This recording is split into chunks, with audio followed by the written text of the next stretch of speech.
Britain has descended into an energy crisis. Rocketing energy costs will mean the average domestic fuel bill will have risen by over £400 in a year. Fuel at the pumps has never been so expensive. And some food prices have seen a hike of over 40%. Many people are being pushed into poverty.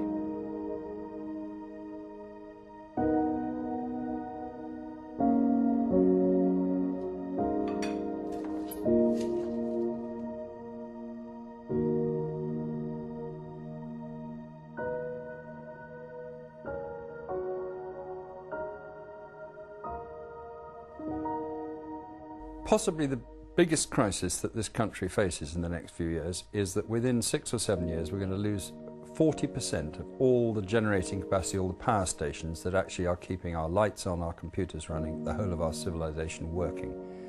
When that happens, we will be in one of the biggest crises this country has ever faced.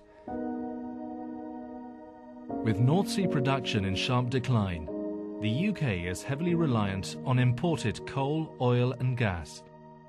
And all but one of our nuclear power stations will shut down in the next 7 years. It leaves a substantial gap, and Britain at the mercy of global energy markets. But at this most vulnerable time, the UK government has lost control of British energy policy to the European Union, with catastrophic consequences.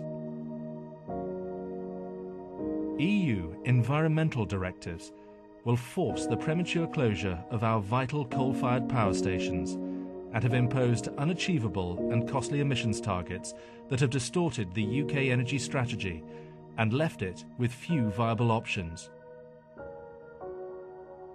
Britain is out of control, and it is costing the earth. We are paying the price for three things in this country in terms of energy. One is the fact that we had all that North Sea oil and gas, which meant for 20 years we didn't have to think about where we were going to get our energy from in the future. The second has been the sort of environmental wave which led us to lose touch with the value of nuclear power stations. They became a dirty word and no one wanted to build any new ones. The third thing is that we are completely hamstrung by what Brussels is deciding about renewables, about biofuels, and about lots of other things to do with our energy, the closing down of our coal-fired power station. So we are no longer in any way masters in our own house. So we are uniquely making a mess of it. What the energy issue is doing is bringing the British people for the very first time hard up against the facts of life of being in the European Union. The chaos started here. The EU issued a range of environmental directives imposing onerous targets for reduction of carbon emissions. It demands that by 2020, 20% of our energy needs come from renewable sources. But this precludes using proven alternatives to fossil fuels such as nuclear power. So the UK has been driven relentlessly down the road of unviable and more costly solutions such as biofuels and wind turbines.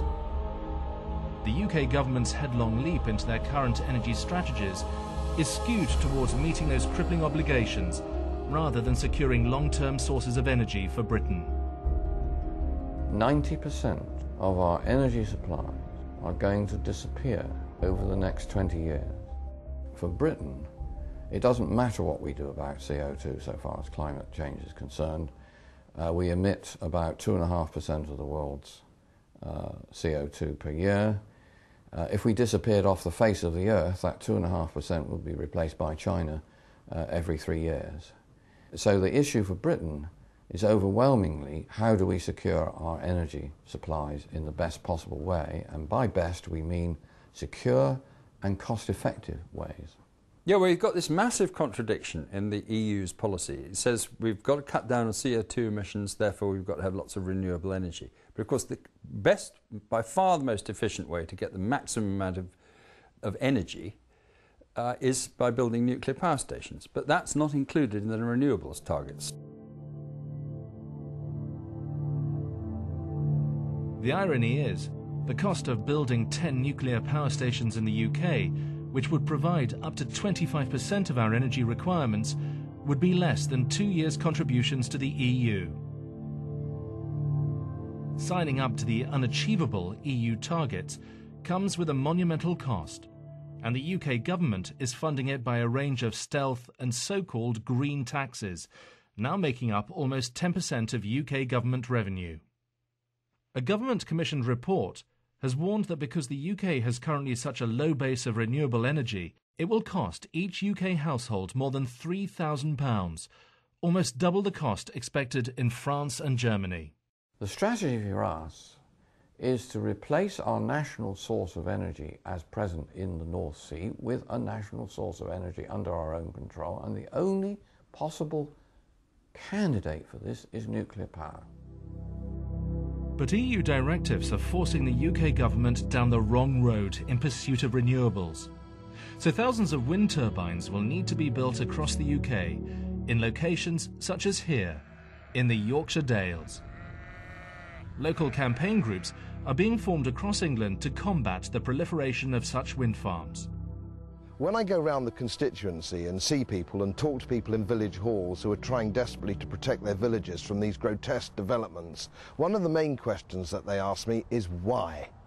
They don't work, they're not going to decommission a single power station, conventional power station. It's just a tragedy, a desecration of our island, and that's the question people are asking. To what end? This is, in point of fact, one of the great lunacies of the age. You'll see over here, behind me, this is Drax Power Station, which produces 4,000 megawatts of electricity. Even if I had a magic wand and I could produce here and now 12,000 wind turbines to meet the megawattage of Drax, it wouldn't make any difference. We'd still need Drax in the background because you need the backup, because the wind doesn't blow. So it isn't even green.